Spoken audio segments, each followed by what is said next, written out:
Hello दोस्तों, तो आज हम स्टार्ट करेंगे चैप्टर लाभ और हानि का चैप्टर स्टार्ट करने जा रहे हैं। तो हम लोग देखेंगे, हम लोग बात करेंगे पहले बेसिक से, फिर क्रय मूल्य किसे कहते हैं, विक्रय मूल्य किसे कहते हैं। क्रय मूल्य जिस किसी वस्तु को हम जिस मूल्य पर बेचते हैं उसे विक्रय मूल्य कहते हैं। कोई वस्तु को जिस मूल्य पर हम खरीदते हैं उसे हम क्या कहते हैं, क्रय मूल्य कहते हैं। और जिस मूल्य पर उस वस्तु को हम बेचते हैं उसे विक्रय मूल्य कहते हैं। क्रय मूल्य किसे कहते हैं, तो क्रय मूल्य जिस मूल्य पर हम किसी वस्तु को खरीदते हैं उसे क्रय मूल्य कहते हैं, और जिस मूल्य पर किसी वस्तु को हम बेचते हैं उसे विक्रय मूल्य कहते हैं। क्रय मूल्य को हम इंग्लिश में कॉस्ट प्राइस कहते हैं, इसको सी से डिनोट करते हैं, कॉस्ट प्राइस।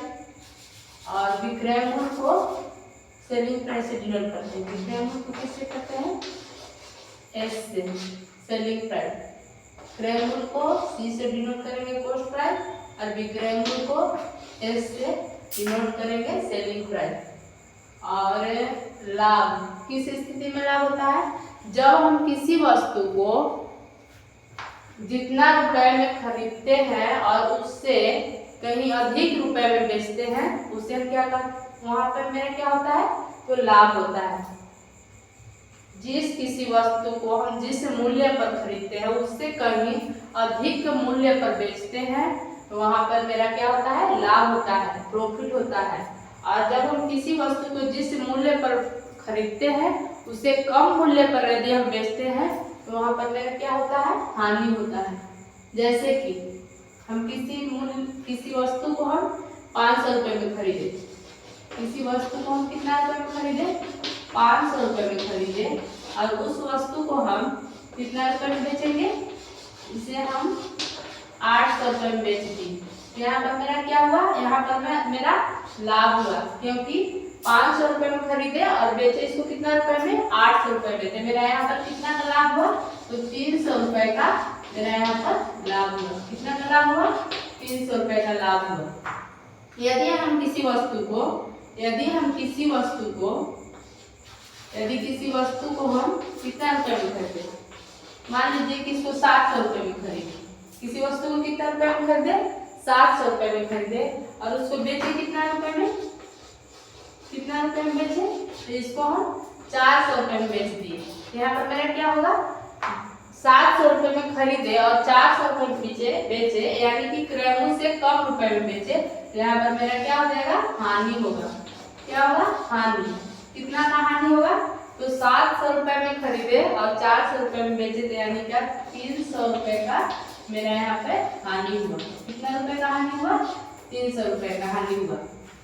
इसी प्रकार हम देखेंगे कि क्रय मूल्य और विक्रय मूल्य कैसे निकालेंगे, लाभ कैसे निकालेंगे, हानि कैसे निकालेंगे, उसके बारे में हम देखते हैं।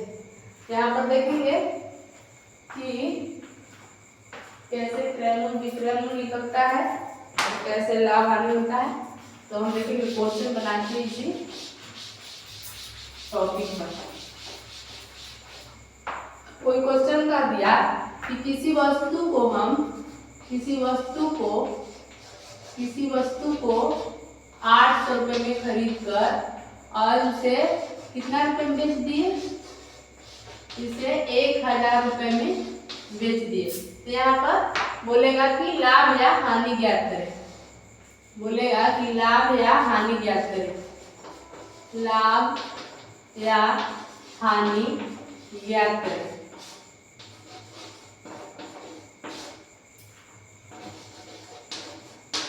क्या देखेंगे, हम पहले देखेंगे कैसे पता करेंगे, तो देखेंगे कि मेरा जितना दाम पर किसी वस्तु को हम खरीदे हैं उससे कहीं अधिक दाम पर हम वस्तु को बेचे रहते हैं। यहाँ पर मेरा क्या होगा, तो लाभ होगा, लाभ होगा। तो लाभ बराबर क्या होता है, विक्रय मूल्य माइनस क्रय मूल्य।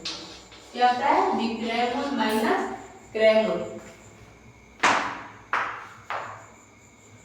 विक्रय मूल्य माइनस क्रय मूल्य।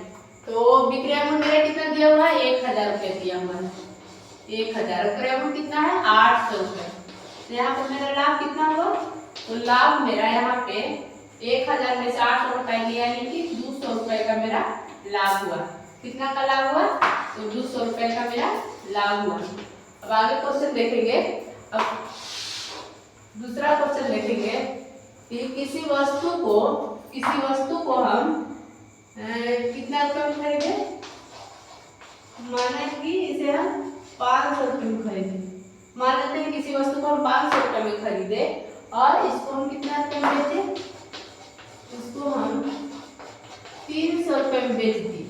300 रुपए में बेच दिए और यहाँ कह रहा है क्वेश्चन कि हानि या लाभ ज्ञात करें। हानि या लाभ ज्ञात करें। तो यहाँ पर हम देखेंगे कि जितना रुपए में हम किसी वस्तु को खरीदे हैं उससे कहीं कम रुपए में हम इस वस्तु को बेचे हैं। यहाँ पर मेरा क्या होगा? हानि होगा। हानि बराबर होता है क्रय मूल्य माइनस विक्रय मूल्य। क्रय मूल्य माइनस विक्रय मूल्य। तो क्रय मूल्य मेरा कितना दिया हुआ है? 500 रुपए। क्रय मूल्य कितना है? 500 और विक्रय मूल्य 300 रुपए।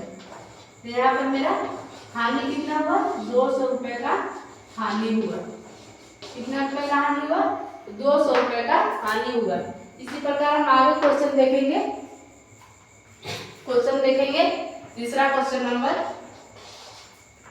तीसरा क्वेश्चन नंबर देखेंगे कि किसी वस्तु को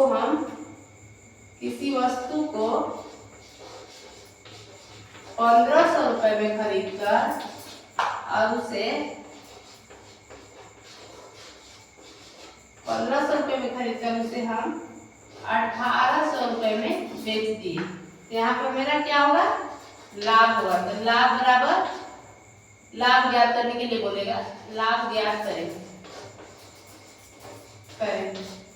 देखेंगे यहाँ से लाभ बराबर सूत्र होता है लाभ बराबर विक्रय मूल्य माइनस क्रय मूल्य। क्या होता है? विक्रय मूल्य माइनस क्रय मूल्य। विक्रय मूल्य मेरा कितना दिया हुआ है? 1800 रुपए। 1800 और क्रय मूल्य मेरा कितना है? क्रय मूल्य 1500 रुपए है। तो 1800 में से 1500 घटेगा तो कितना बचेगा? 15 3 18 यानी कि 300 रुपया मेरा लाभ हुआ। कितना लाभ हुआ? 300 रुपया मेरा लाभ हुआ। और आगे क्वेश्चन हम देखेंगे इसी प्रकार से। 300 मेरा लाभ हुआ। क्वेश्चन देखेंगे। इससे आगे स्टेप एक स्टेप हम बढ़ते हैं। यदि किसी वस्तु को हम 1000 में खरीदे और उसे 1200 रुपए में बेच दिए तो बोलेगा कि लाभ परसेंट ज्ञात करें। लाभ परसेंट ज्ञात करें। तो यहाँ पर देखेंगे लाभ परसेंट ज्ञात करने के लिए कहा रहा है। तो लाभ परसेंट का सूत्र होता है लाभ परसेंट बराबर लाभ गुने 100 बटा में क्रय मूल्य। क्या होता है? लाभ गुने 100 बटा में क्रय मूल्य। यदि लाभ परसेंट निकालना हो तो सूत्र होता है लाभ गुने 100 बटा में क्रय मूल्य। तो हम यहाँ पर पहले लाभ निकालेंगे तो लाभ बराबर सूत्र पढ़े थे लाभ बराबर विक्रय मूल्य माइनस क्रय मूल्य। विक्रय मूल्य मेरा कितना दिया हुआ है? 1200 रुपये विक्रय मूल्य दिया हुआ है। क्रय मूल्य मेरा 1000 रुपये दिया हुआ है। 1000 यानी कि 200 रुपए का मेरा यहाँ पे लाभ हुआ। लाभ परसेंट बराबर कितना सूत्र दिया हुआ है? लाभ गुने 100 बटा में क्रय मूल्य। हम क्या करेंगे? डायरेक्ट इस सूत्र पर बिठाएंगे तो लाभ कितना आया है? 200। लाभ गुने 100 बटा में क्रय मूल्य कितना है? क्रय मूल्य मेरा 1000 रुपए। 1000 एक जीरो से एक जीरो यहाँ यानी कि लाभ परसेंट बराबर मेरा लाभ परसेंट बराबर 20% मेरा यही आंसर हुआ। आज इतना ही। इससे आगे हम आगे के चैप्टर में देखेंगे।